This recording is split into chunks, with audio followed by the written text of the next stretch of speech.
I'm just going to say I don't believe for 1 second that Errol Spence is going to come out stepping like he says he's going to do.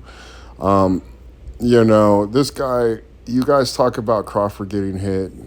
I guess Crawford, according by so many people, is the most beat up fighter in the sport. Although, when you go to Concubine stats, you'll see he's a plus minus leader, not only at the welterweight division, but boxing as a whole. You understand. I don't know what earth you guys live in, whether it's a flat earth or round earth, I don't care. But if you're on this same plane of existence as me, there's no way, shape, or form Errol Spence has better defense and gets hit less than Terrence Crawford. You guys are crazy, especially with this goofy stuff that you guys are going to be seeing right now. As you can see, combination punching, he'll go backwards. You can get him on the ropes, and he's even getting counterpunched by Lamont Peterson. Lamont Peterson isn't really anything special. Timothy Bradley took his O. For the most part, Errol Spence, it's not skill. As we all know, it's mostly will that wins him fights. Again, we're just showing some highlights of him and Porter. You guys, the low blows and things like that, he does out of frustration. That's another point we need to touch. Lamont Peterson, so many of his fights, Bundu, Brook, so many of his fights, Ugas, he intentionally targets men's genitals. You understand?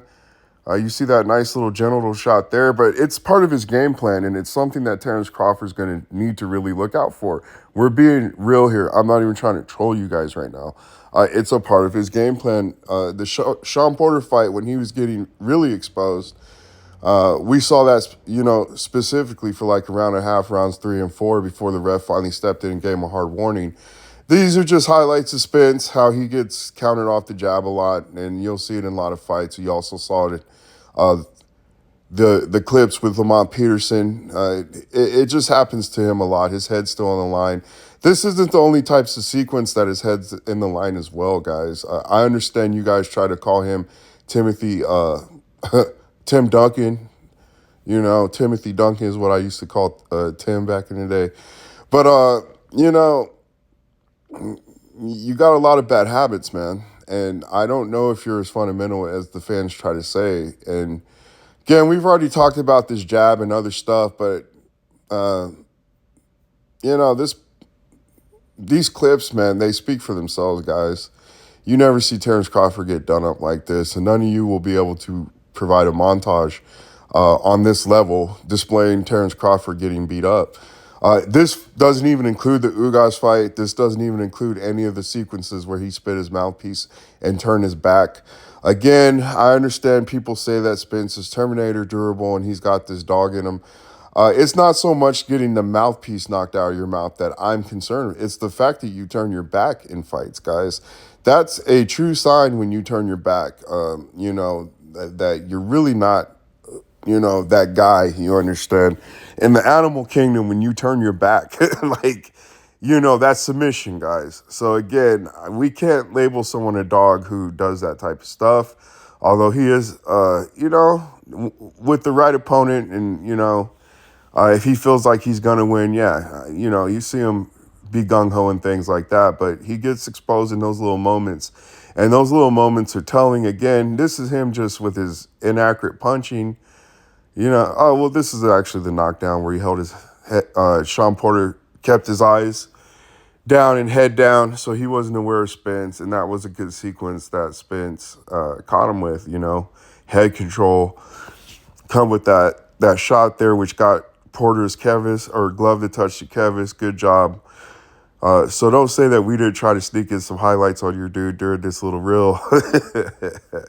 But, we kept it in here for you just so you guys don't handle too much bad news. But we're back to sloppy again. We're back to the poor punch placement and timing, which is what this video is going to cover. The unconscious punching of Errol Spence. The defense speaks for itself. As I said in that last video I did, the fishbowl ain't the ocean.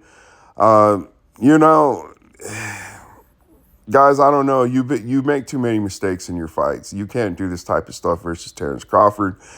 We did a film study on the Brook fight. I might drop that one as well, What's different about this, because you guys saw the film study part 1 video, you saw You know, just how Spence, it's kind of a low-level motor function, his jabbing and things like that. And we show you the dynamic of how it changes when you introduce timing of punch placement, because I don't think Spence has good timing of punch placement, especially against a guy with even Porter's movement and things and athleticism. But he's getting countered here even with Sean Porter. Sean Porter's not a puncher. You can't be doing this stuff versus Terrence Crawford. Again, you're going to see this, the miss in his head, you know, and getting countered up top. I mean, you guys can't sit here and tell me this man has discipline, fundamentals, and all this stuff that you guys say. Like, this is a disrespect to Tim Duncan, you know what I'm saying? Who, you know, this is not fundamentals. This is not defense. Even when you're trying to be defensively responsible, you're still open, getting countered, clip with that left hook. I mean, just simple stuff. You're going to do that versus Terrence Crawford, you're going on the canvas, dude. It's just that simple. This is Sean Porter, though. You know, he's not really a puncher, guys. But this type of stuff, you know, and again, we're not even including Lardy. We're not even including those types of sequences where dudes got you spit out your mouthpiece, turn your back. But this type of stuff, you know, your wide base, I mean, there's just so much wrong in these little clips, even with his feet, where his feet are placed in these sequences.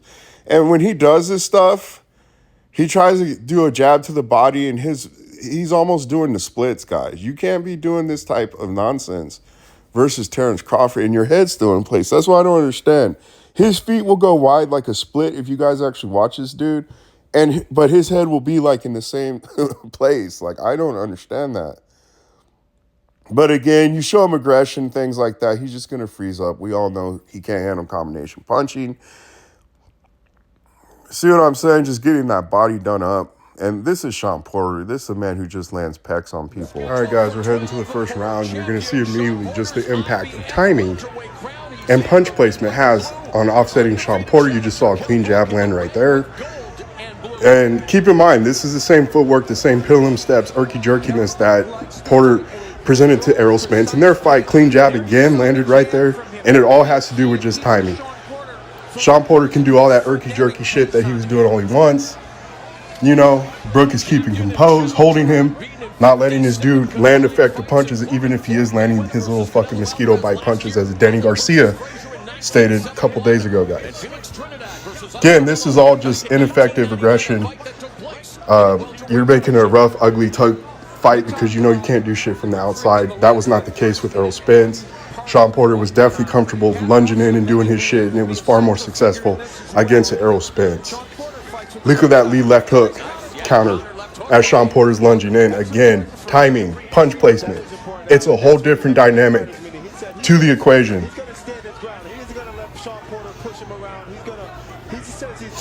Sean Porter, look, it was a nice jab by Porter, but, you know, you had to take your time. You know, a little gun shy there for a second. Lead right hand by Brook. This leads Porter to go into a frenzy with all that wild bullshit that, again, is not effective. Ineffective aggression. Not landing any clean punches.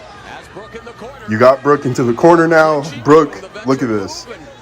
This is just ring IQ. Holds him, grabs him, turns him, and now you have the whole length of the ring available on the opposite side. High-level shit here. He was also able to manhandle Sean Porter. That was something you could not see Errol Spence do. Now, will he be able to against Manny Pacquiao? We've seen other fighters do that against Manny, such as Jeff Horn.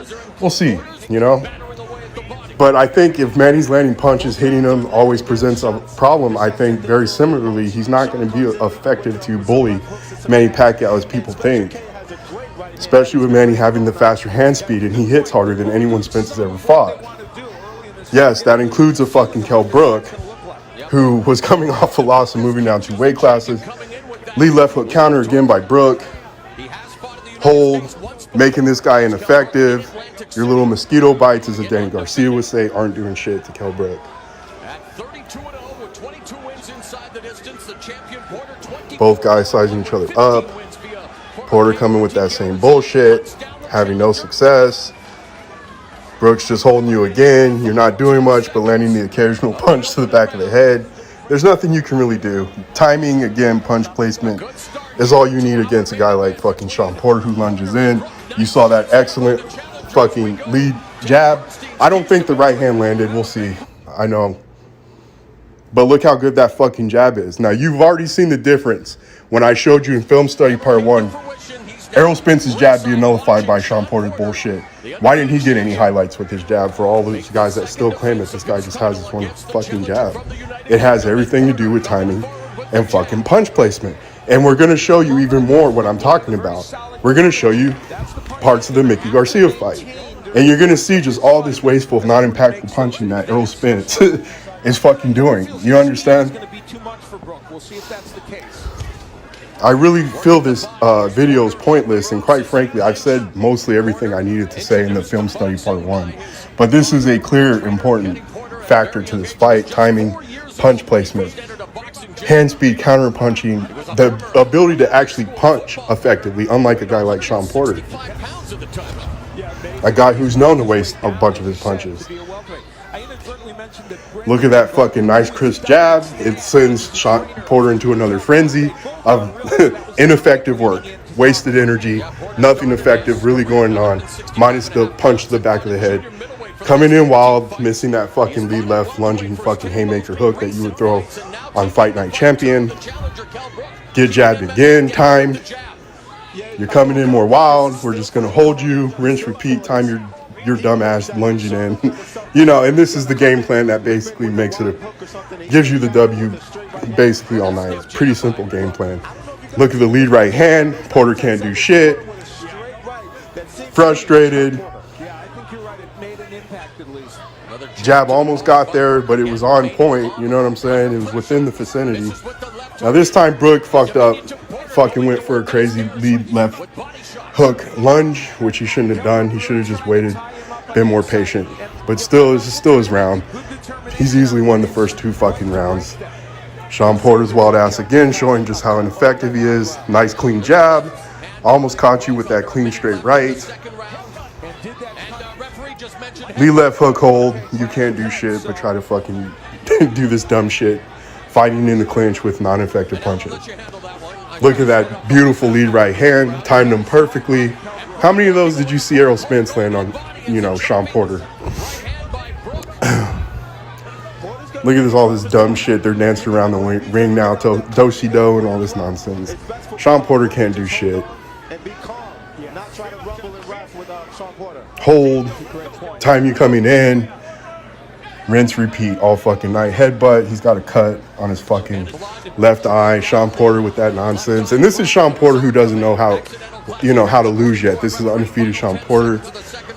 This is a guy who has everything to gain. He's not a checked out fighter, trying to be a fucking YouTuber how he is today. All right, so you see the huge difference already just within the 2 rounds, the first 2 rounds of Kell Brook versus Sean Porter.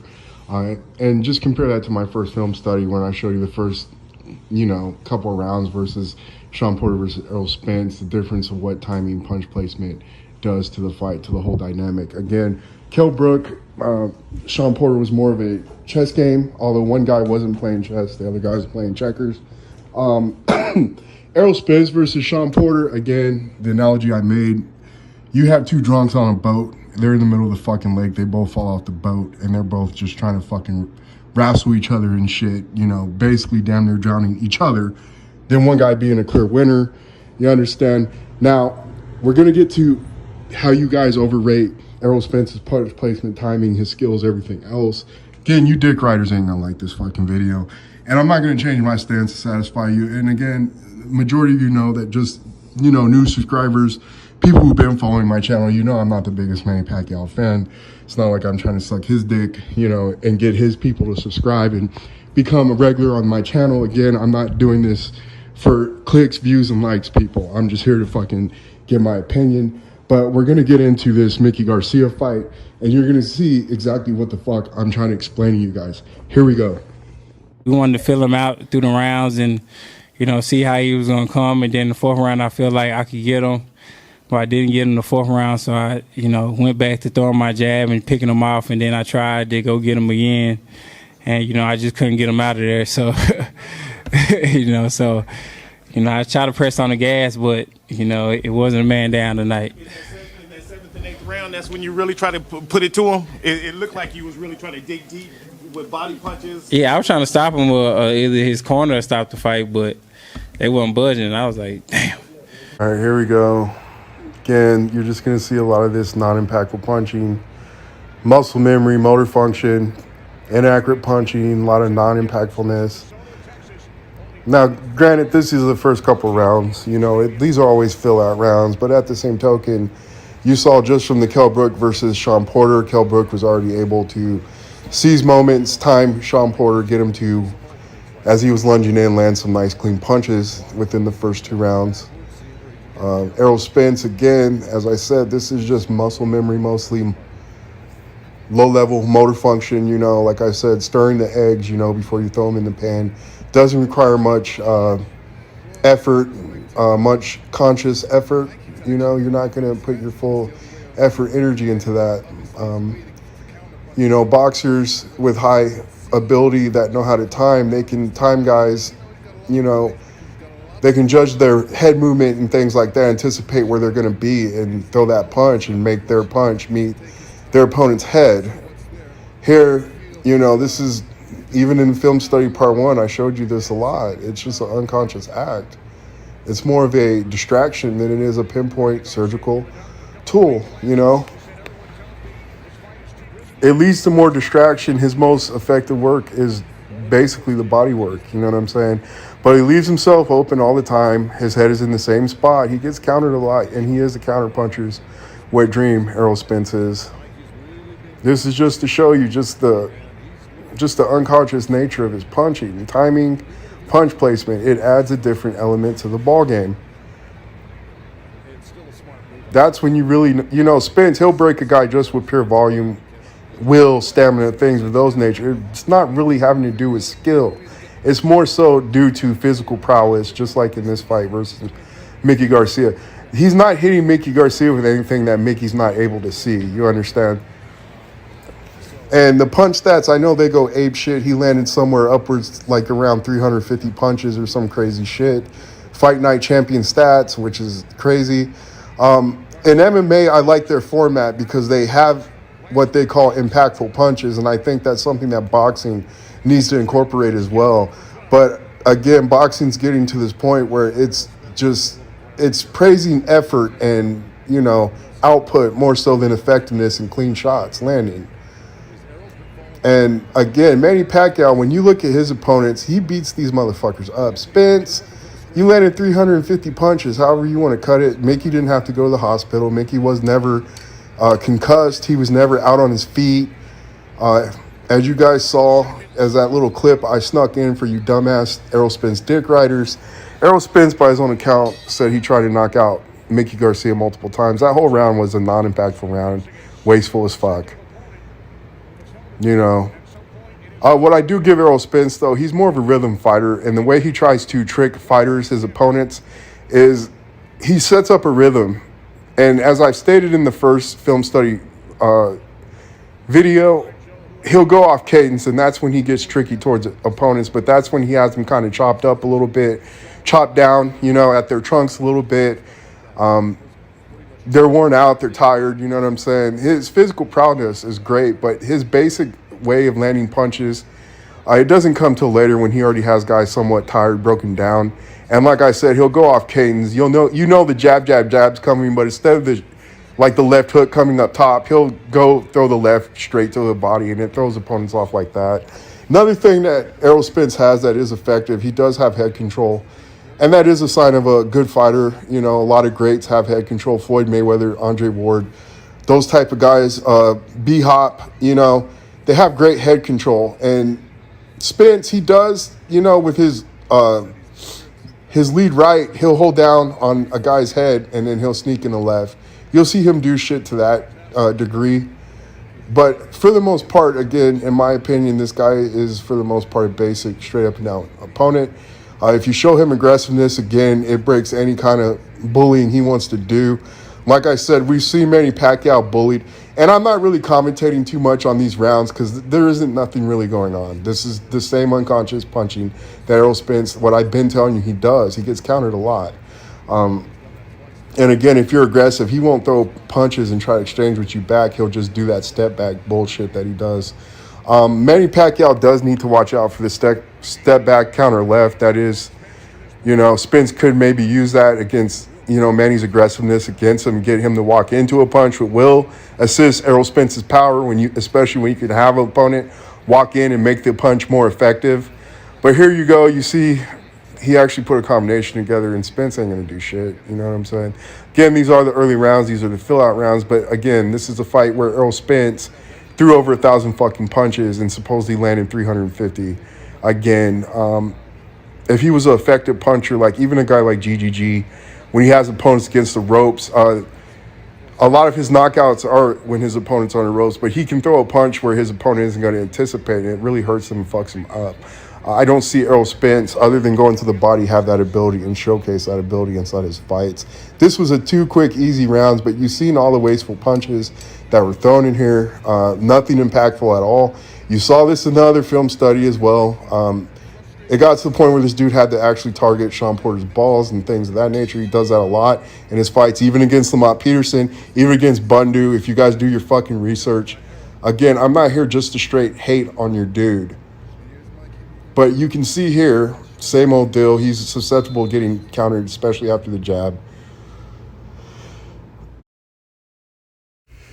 So this was also to kind of point out the new talking point that Spence is such a fast starter, but is a slow starter against Mickey Garcia. I think possibly he could have respected his power and they didn't want to get hit because Mickey was knocking out the little dudes that PBC was setting him up with. I don't believe I was trying to outbox you bit because, again, I didn't really see him aggressive even when he was pressing on the gas. He could have easily, I think, bullied Mickey and do things to get him out of there. But, again, it was just a weird performance with weird punch stats. But as you saw in those first few rounds, this was not the fastest start. You know what I'm saying? I saw a lot of respect towards Mickey Garcia for whatever reason. I really don't think he was in there the toy. I could have gone further and highlight the rounds when he's pushing on the gas and his punches just aren't effective. He doesn't know how to mask his shots and land clean shots. You know what I'm saying? He's kind of a repetitious broken record when he throws these unconscious punches, as we were talking about. Now, another thing, I know this one is discombobulated. I kind of reworked this one. This was not the original version. The original version had more cursing and all this other stuff. Was definitely just crazy. We tried to tone this down a bit and give new commentary to it, but at the same time, I didn't want to put too much effort into reworking this. So it's a little discombobulated. It's not really free flow like the others. But this unconscious punching, things like that, lacking punch placement and timing. We're just calling out a lot of the faults, you know what I'm saying, that I see in Errol Spence. I know his fans, again, I've heard these guys say that he's the most complete fighter at welterweight and things like that. People underestimate his skill, IQ, things like that. We try to always back up our stance with some kind of receipts.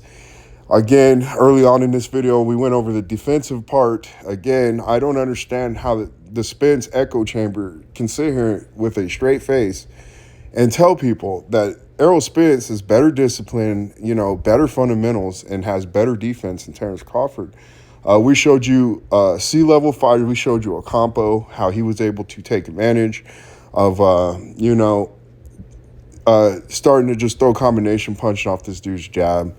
The fishbowl is not the ocean video. That was a very mild video. I didn't have to bring up certain points that I still can bring up today when it comes to Errol Spence's defense and things like that, other talking points. But this fight has really become a popularity contest, and I know it's just, if you like one guy better, you're going for that guy, and vice versa.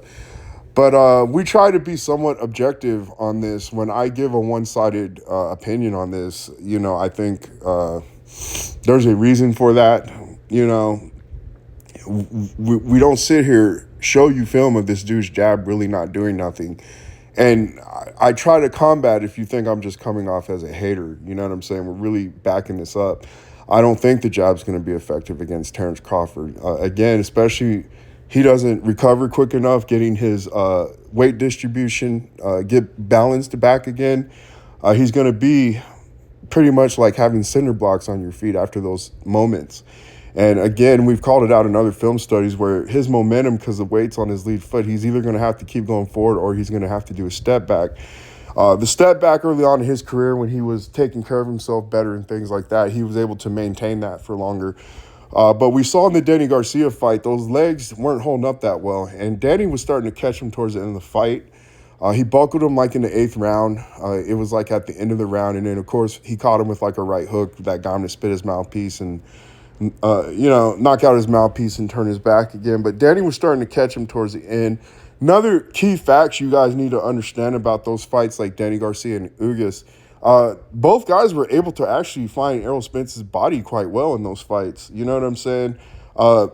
It's one thing to hit Spence in his head. I think that's a pretty easy target. He keeps his head right there in front of you. He also bends down low because, as we talked about earlier, he spreads his legs. He has a very wide base. You know what I'm saying? But and his head's right there. It's in the same spot.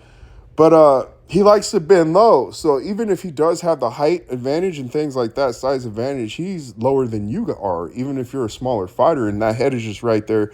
But his body is really open, man. I'm trying to tell you, Ugas in the first few rounds was letting some nice body jabs, things like that. We already told you how Terrence Crawford, he can sneak in that lead left at any time and pull something off like Ndongo. If Spence is too careless, which I'm sure he will be in this fight, guys, I'm telling you, he's not a very conscious guy in that ring. He throws the same combinations again, same stuff, hits guys in their balls, you know what I'm saying? And he doesn't really get aggressive till after he's got them chopped down. He's not the most aggressive guy that you think when you think of a pressure inside fighter. Margarito's a pressure fighter, and he's going to go in there no matter what. And, even if you're hurting him and things like, he's still going to come forward on you.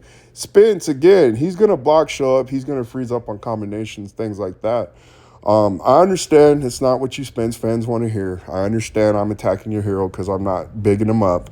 But I just don't think you finally against a guy who can, with all these mistakes that Spence makes, even when you watch the Kell Brook fight, just watch the first 5 rounds, all the mistakes that Errol Spence made. You can't be doing this stuff against a guy like Terrence Crawford. I don't know what to tell you guys, man. We'll be dropping another semi, I guess, to be funny parody film study here pretty shortly as well. I had a very busy weekend and I ended up taking today off, so I got stuff done around the house and again, just taking care of chores and things. Saw the dentist today and things like that, so took a pretty easy day. We figured we'd get you guys this stuff, but we will talk to you later. Just drop your comments. Even you haters know I respond to all of you. You know what I'm saying? I don't really ignore nobody in the comment section, whether you're trolling me or not, and I'll continue to do so if it's reasonable, But again, we'll talk to you guys later. We'll come back with more. God bless you all. Bye.